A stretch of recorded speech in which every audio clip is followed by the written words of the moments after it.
What's up, guys? Welcome back to Tech Tuesday. Is the Ku Klux Klan, the classic OG American hate group formed after the abolition of slavery, controlling the US government? No.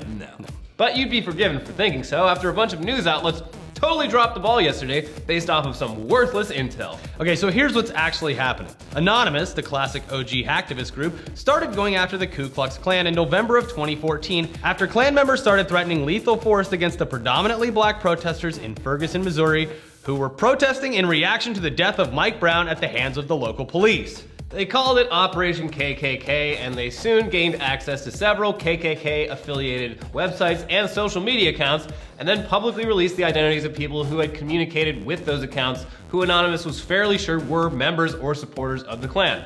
Some of whom turned out to be members of law enforcement throughout the country, which is terrifying.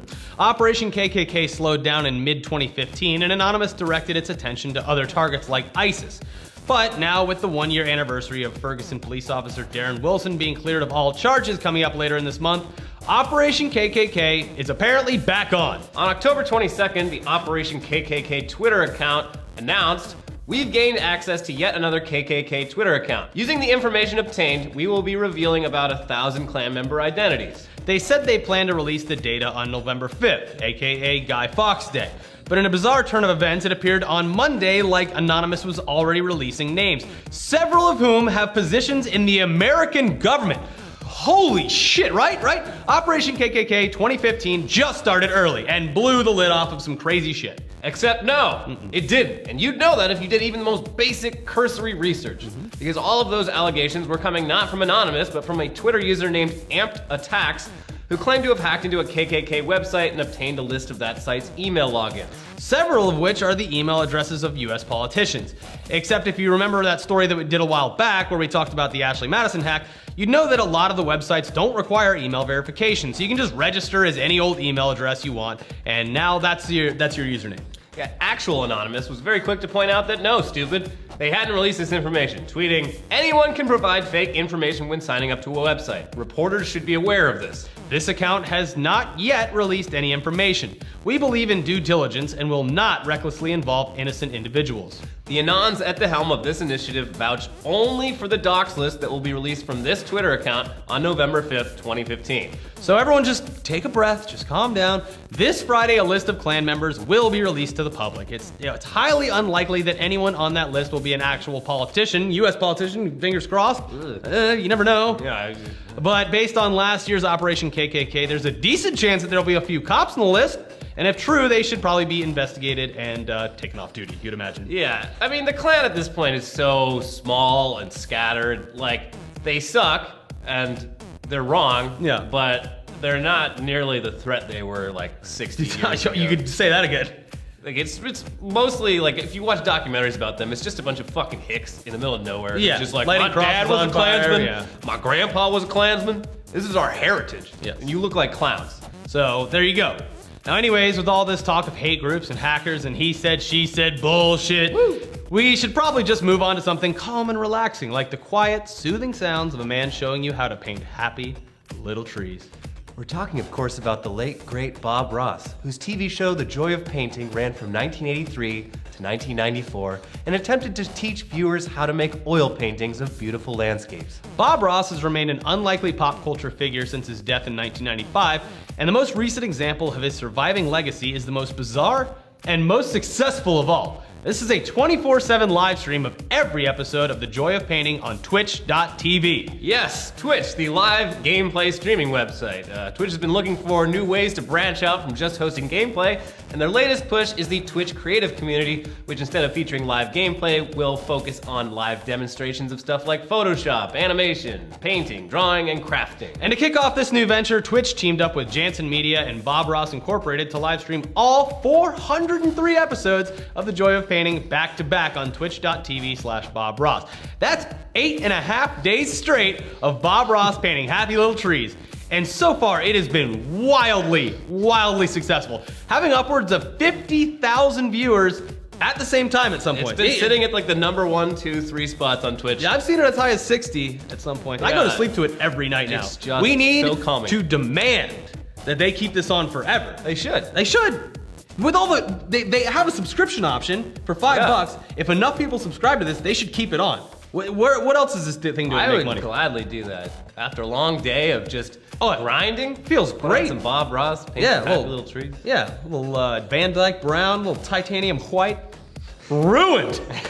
Anyway, since this is Twitch, the content might be completely different than usual, but the chat is basically the same, except way more positive. And it's hilarious. Each new element that Bob adds to his paintings is met with the same enthusiasm as someone going 40-0 in a COD match, or whatever the hell it is you kids watch these days. Oh, it's great. As soon as he puts a blotch on the thing, they say ruined. Yeah. And then as soon as he makes it into something, they say saved. And then every episode, he has to wash the brush and he goes, I'm gonna beat the devil out of it. And everyone goes, beat the devil, beat the devil. Yeah. The funniest one I saw last night was he was painting it and he goes, I love the world of paint. There's no violence, there's no sadness. You just make your own perfect little world. If you want violence and sadness, you go watch the news. And the whole chat was like, wrecked! Oh, Bob Ross, savage! Savage! Oh, it was like the most amazing thing. The chat is equally as entertaining as what you're actually watching. Yeah. But not having the chat on and putting it on my Roku every night and falling asleep to it is the most soothing, ASMR or whatever that shit's called, ever.